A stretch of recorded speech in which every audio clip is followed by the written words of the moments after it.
mga magagandang magiging ina. Bago natin ipanalangin ang makapangyarihang panalangin ito, nais ko munang ihanda ang inyong mga puso sa kung ano ang nakatakdang gawin ng Diyos. Ang pag-aambag o paghahayag ng inyong pagbubuntis ay higit pa sa simpleng pagbabahagi ng masayang balita. Ito ay isang espiritual na yugto sa inyong paglalakbay. Ito ay isang banal na sandali, isang patutuo ng kabutihan ng Diyos, at hindi ito ikalulugod ng kaaway. Ngunit ngayon, tayo ay tatayo sa kapangyarihan ng panalangin, na nalalamang walang sino man o anumang bagay ang makapagnanakaw sa pinagpala ng Diyos. Ngayon ay idinedeklara natin na ang sanggol na ito ay protektado. Ang panahon na ito ay tinatakpan ng biyaya, at ang bawat plano ng kaaway laban sa paghahayag na ito ay nawawasak sa pangalan ni Jesus. Maaaring ilang taon kang naghintay para sa sandaling ito. Maaaring nakipaglaban ka sa takot, kabiguan, o maging sa pagkawala ng sanggol noong nakaraan. Ngunit sa pagkakataong ito, ang pagbubuntis na ito at ang sanggol na ito ay tinatakpan ng pinakamataas na Diyos. Walang sandatang ginawa laban sa iyo ang magtatagumpay. Ngayon ipikit natin ang ating mga mata at sama-samang manalangin. Ama naming nasa langit, lumalapit ako sa iyo ngayon na may pusong puno ng pasasalamat. At ipinagkakatiwala ko ang pagbubuntis na ito sa iyong mga kamay. Salamat Panginoon sa buhay na ito na lumalaki sa loob ko. Ang anak na ito ay isang pagpapala, isang patutuo, at isang tanda ng iyong katapatan sa aking buhay. Bago ko ibahagi ang balitang ito sa mundo, hinahanap ko ang iyong banal na proteksyon at kalinga. Panginoon, ikaw ang aking kanlungan at aking muog, at nagtitiwala ako sa iyo na ipagtatanggol mo ako, ang aking baby, at ang aking sambahayan mula sa bawat pag-atake ng kaaway. Sa makapangyarihang pangalan ni Jesus, pinagsusulyan ko ng sama ng loob at tinatanggihan ang bawat espiritu ng negatibo, inggit, at nakatagong paninibugho na maaaring bumangon laban sa akin. Tinatanggihan ko ang bawat masamang kahilingan, bawat salitang may masamang layunin, at bawat mapagkunwaring puso na nagkukunwaring nagdiriwang kasama ko, ngunit lihim palang nagagalit sa aking kagalakan. Panginoon, ilantad mo ang bawat tao na hindi tunay na masaya para sa akin. Ipakita mo ang mga nakangiti sa aking harapan, ngunit lihim na sumusumpa sa akin sa likod. Ihiwalay mo ako sa sinumang ang puso ay puno ng inggit, kapaitan, o kulam. Tumatanggi akong makipag-ugnayan sa peking pagmamahal. Tumatanggi akong mapalibutan ng mga lihim na kaaway.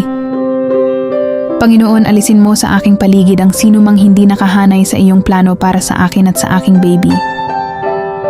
Pinawawalang bisa ko ang bawat demonyong balak, bawat masamang skema, at bawat anyo ng kulam na nagtatangkang humamak sa akin o sa aking anak sa espiritual o pisikal na mundo.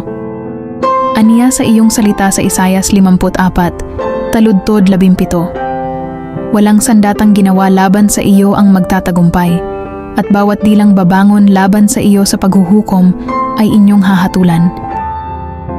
Kaya ngayon, hinahatulan at pinawawalang bisa ko ang bawat negatibong salita, bawat sumpa, bawat masamang tingin, at bawat kapangyarihan ng kadiliman na nagtatangkang manakit sa akin o sa aking anak. Hindi ito tatayo, hindi ito magtatagumpay. Do ay pinawawalang bisa sa pangalan ni Jesus. Panginoon, kung paano mo pinrotektahan si Maria noong dinala niya si Jesus sa kanyang sinapupunan, hiling ko na palibutan mo rin ako ng iyong banal na bakod ng apoy. Huwag mong hayaang may masamang kamay na humawak sa aking tiyan. Huwag mong hayaang may masamang bibig na magsalita laban sa aking anak. At huwag mong hayaang may madilim na puwersa na lumapit sa aming tahanan. Nakatayo ako sa awit 71, taludtod 7 na nagsasabing, 1,000 man ang mabuwal sa iyong tabi, 10,000 sa iyong kanan, ngunit hindi ito lalapit sa iyo. Panginoon, nawa ang bawat masamang tagamasid at bawat ahente ng kadiliman na nakataga upang sirain ang aking kagalakan ay mangalat sa pamamagitan ng apoy sa pangalan ni Jesus. Naway ang bawat plano ng kaaway ay bumalik sa kanilang sariling mga ulo. Naway ang mga naghuhukay ng hukay para sa akin ay sila mismong mahulog dito. Ngayon din ay pinapagalitan ko ang bawat masamang ulat at idinedeklara na mabuting balita lamang ang susunod sa paghahayag na ito. Ang bawat balak na magdulot ng pinsala, pagkalaglag ng sanggol, pagkawala o dalamhati ay nawawasak sa pamamagitan ng kapangyarihan ng banal na espiritu. Binabasag ko ang bawat pangkalahatang sumpa ng lahi, bawat lumang tanikala, at bawat kontrata ng demonyo na maaaring nilagdaan laban sa akin at sa aking anak. Ang pagbubuntis na ito ay isang kasunduan sa Diyos at walang kapangyarihan ng kadiliman ang makikialam dito. Banal na Espiritu, pamunuan mo ako sa karunungan. Turuan mo ako kung kailan magsalita, kung paano magbahagi, at kung kanino magdiriwang. Tumatanggi akong ma-pressure sa timeline ng ibang tao. Hindi ako hahakbang sa labas ng iyong perpektong kalooban.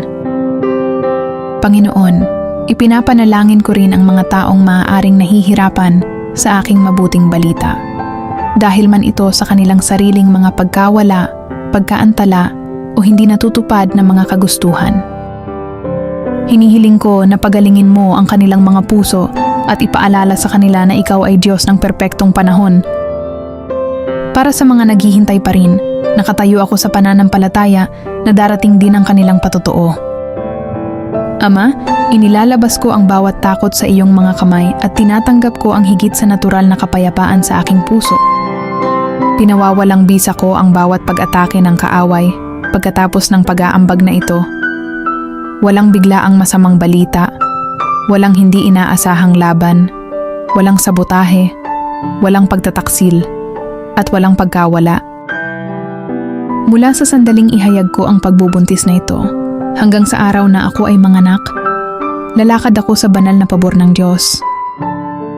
Ang bawat taong makakarinig ng aking balita ay makikigalak sa akin sa espiritu at sa katotohanan.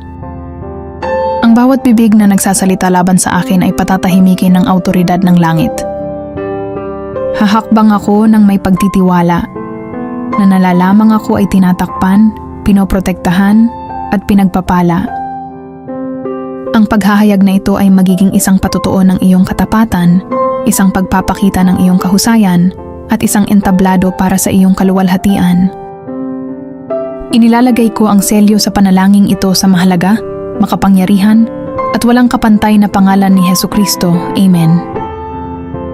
Kung ang panalangin ito ay nagpalakas sa iyo, ibahagi ito sa isang taong nangangailangan ng banal na proteksyon.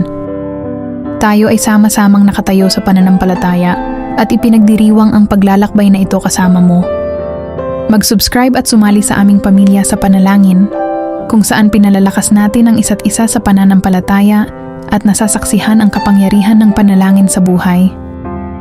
Naway ang pabor, proteksyon at mga pagpapala ng Diyos ay manatili sa iyo at sa iyong baby. Pagpalain ka ng Diyos.